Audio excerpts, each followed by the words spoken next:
Prime Minister's address in Mao. He is speaking presently. Let's listen in. Jaipur fort USA के संस्थापक Shri DR. Mehta जी, श्रीमान प्रेम भंडारी जी और विशाल संख्या में पधारे हुए मेरे प्यारे भाई और बहनों, ये मेरा सौभाग्य है कि आज डॉक्टर बाबा साहब आंबेडकर की 125वीं जन्म जयंती निमित्त जिस भूमि पर इस महापुरुष ने जन्म लिया था, जिस धरती पर सबसे पहली बार जिसके चरण कमल पड़े थे, उस धरती को नमन करने का मुझे अवसर मिला है।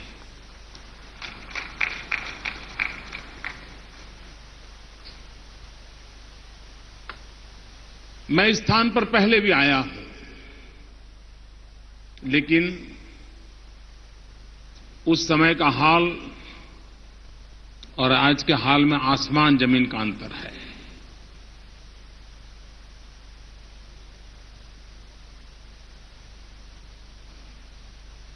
और मैं मध्य प्रदेश सरकार को, श्रीमान सुंदरलाल जी पटवा ने इसको आरंभ किया, बाद में श्रीमान शिवराज जी की सरकार ने इसको आगे बढ़ाया, परिपूर्ण किया। इसके लिए हृदय से बहुत बहुत बधाई देता हूं, उनका अभिनंदन करता हूं।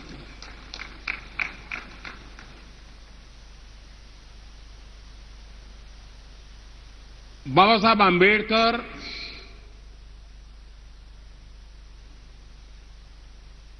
एक व्यक्ति नहीं थे, वे एक संकल्प का दूसरा नाम थे।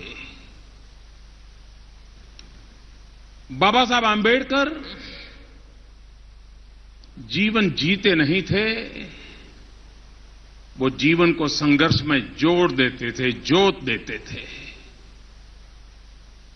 बाबा साहब आंबेडकर अपने मान सम्मान मर्यादाओं के लिए नहीं,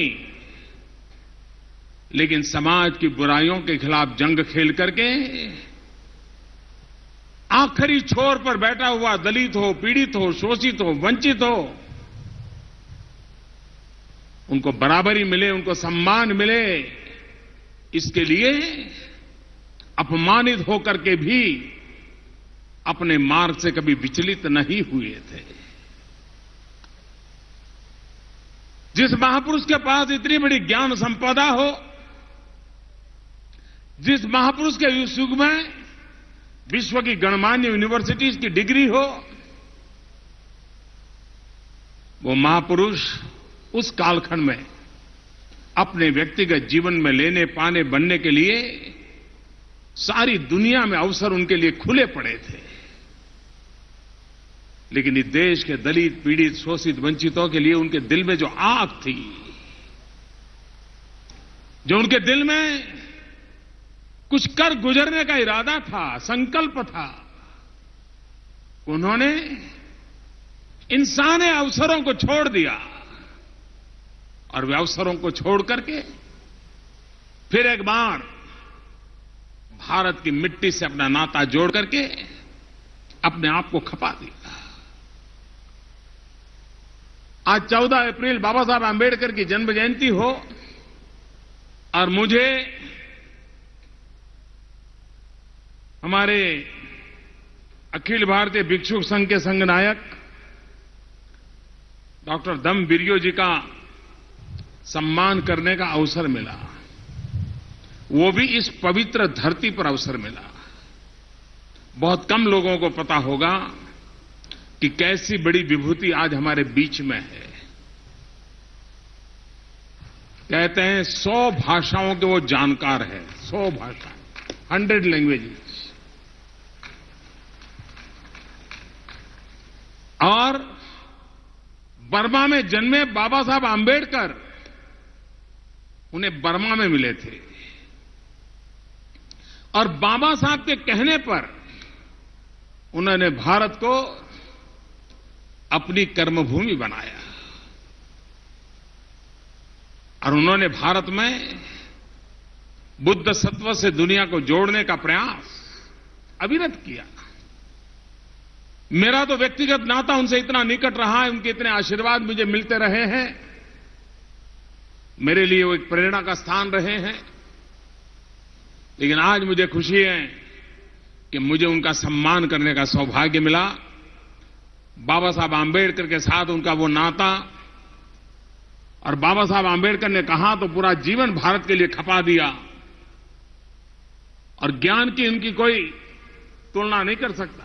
इतने विद्वान हैं जो आज हमारे मंच पर आए, इस काम की शोभा बढ़ाई। इसलिए मैं डॉक्टर धम्म वीरियो जी का, संघ नायक जी का हृदय से आभार करता हूं। मैं फिर से एक बार प्रणाम करता हूं।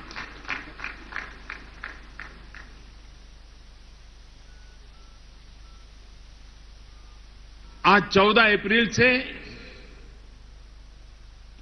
आने वाली 24 अप्रैल तक भारत सरकार के द्वारा सभी राज्य सरकारों के सहयोग के साथ ग्रामोदय से भारतोदय, ग्राम उदय से भारत उदय, एक व्यापक अभियान प्रारंभ हो रहा है। और मुझे खुशी है कि बाबा साहब आंबेडकर ने हमें जो संविधान दिया, महात्मा गांधी ने ग्राम स्वराज की जो भावना हमें दी, ये सब अभी भी पूरा होना बाकी है।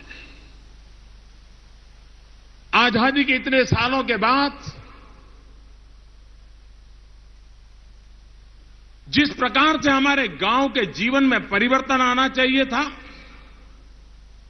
जो बदलाव आना चाहिए था, बदले हुए युग के साथ ग्रामीण जीवन को भी आगे ले जाने का आवश्यक था। लेकिन ये दुख की बात है, अभी भी बहुत कुछ करना बाकी है।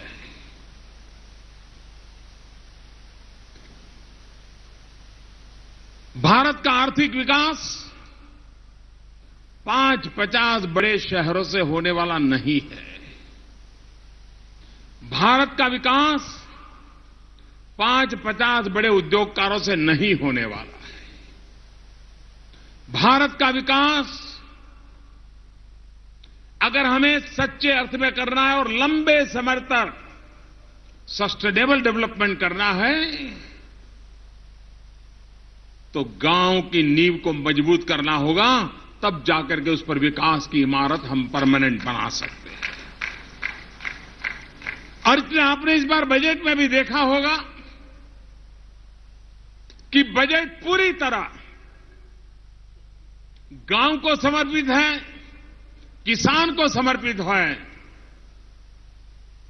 और एक लंबे समय तक देश के ग्रामीण अर्थकारण को नई ऊर्जा मिले, नई गति मिले, नई ताकत मिले, उस पर बल दिया गया है। और मैं साफ देख रहा हूं, जो भावना महात्मा गांधी की अभिव्यक्ति में आती थी, जो अपेक्षा बाबा साहब आंबेडकर के संविधान में प्रकट हुई है, उसको चरितार्थ करने के लिए टुकड़ों में काम करने से चलने वाला नहीं है। हमें एक जितने भी विकास के स्रोत हैं, सारे विकास के स्रोत को गांव की ओर मोड़ना है। मैं सरकार में आने के बाद अलग अलग कामों का रिव्यू करता रहता हूं, बहुत बारीकी से पूछता रहता हूं। अभी कुछ महीने पहले मैं भारत में ऊर्जा की स्थिति का रिव्यू कर रहा था। मैंने अफसरों को पूछा, कि आजादी के अब 70 साल होने वाले हैं कुछ ही समय के बाद। कितने गांव ऐसे हैं जहां आजादी के 70 साल होने आए, अभी भी बिजली का खंभा नहीं पहुंचा है, बिजली का तार नहीं पहुंचा है। आज भी वो गांव के लोग 18वीं शताब्दी की जिंदगी में जी रहे हैं। ऐसे कितने गांव हैं? मैं सोच रहा था 200-500 शायद दूर सुदूर कहीं ऐसी जगह पे होंगे जहां संभव नहीं होगा, लेकिन जब मुझे बताया गया कि आजादी के 70 साल होने को आए हैं, लेकिन 18,000 गांव ऐसे हैं जहां बिजली का खंभा भी नहीं पहुंचा है। अभी तक उन 18,000 गांव के लोगों ने उजियारा देखा नहीं है। 20वीं सदी चली गई, 19वीं शताब्दी चली गई, 21वीं शताब्दी के 15-16 साल बीत गए, लेकिन उनके नसीब में एक लट्टू भी नहीं था। मेरा बेचैन होना बड़ा स्वाभाविक था। जिस बाबा साहब आंबेडकर ने वंचितों के लिए जिंदगी गुजारने का संदेश दिया हो, उस शासन में 18,000 गांव अंधेरे में गुजारा करते हो, ये कैसे मंजूर हो सकता है? मैंने अफसरों को कहा कितने दिन में पूरा करोगे, तो उन्होंने न जवाब मुझे दिन में दिया, न जवाब महीनों में दिया, उन्होंने जवाब मुझे सालों में दिया। बोले साहब 7 साल तो कम से कम लग जाएंगे। मैंने सुन लिया, मैंने कहा भाई देखिए 7 साल तक तो देश इंतजार नहीं कर सकता, वक्त बदल चुका है, हमने हमारी गति तेज करनी होगी। खैर उनकी कठिनाइयां थी, वो उलझन में थे कि प्रधानमंत्री कह रहे कि 7 साल तो बहुत हो गया, कम करो, तो बराबर मार पीट करके वो कहने लगे साहब बहुत जोर लगाए तो 6 साल में हो सकता है। खैर मैंने सारी जानकारियां ली, अभ्यास करना शुरू किया, और लाल किले पर से 15 अगस्त को जब भाषण करना था, बिना पूछे मैंने बोल दिया कि हम 1000 दिन में 18,000 गांव में बिजली पहुंचा देंगे। मैंने देश के सामने एक तिरंगे झंडे की साक्षी में लाल किले पर से देश को वादा कर दिया। अब सरकार दौड़ने लगी, और आज मुझे खुशी के साथ कहना है कि शायद ये सपना मैं 1000 दिन से भी कम समय में पूरा कर दूंगा।